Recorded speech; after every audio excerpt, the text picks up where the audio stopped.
I aquestes que veuran ara són imatges del Reial Cercle Artístic de Barcelona.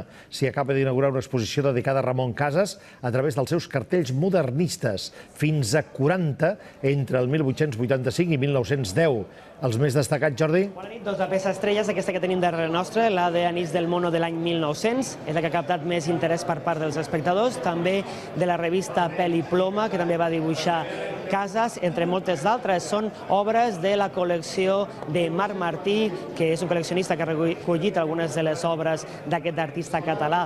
Aquesta és l'exposició més destacada sobre el cartellisme de Ramon Casas, dins de l'any Casas, que per cert celebra el seu 150è aniversari del seu naixement. En aquesta exposició especial que s'ha fet aquí al Cercle, don Ramon Casas, per cert, va arribar a ser vicepresident.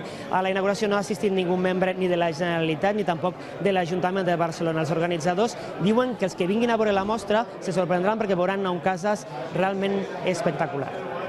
Ramon Casas va fer un camí a nivell d'activitat artística, a nivell d'activitat publicitària, convertint el Cercle, a inicis del segle XX, en una de les entitats principals socialment reconegudes a la ciutat de Barcelona. Un artista que va ser innovador tant amb la forma com amb la tècnica com amb la temàtica.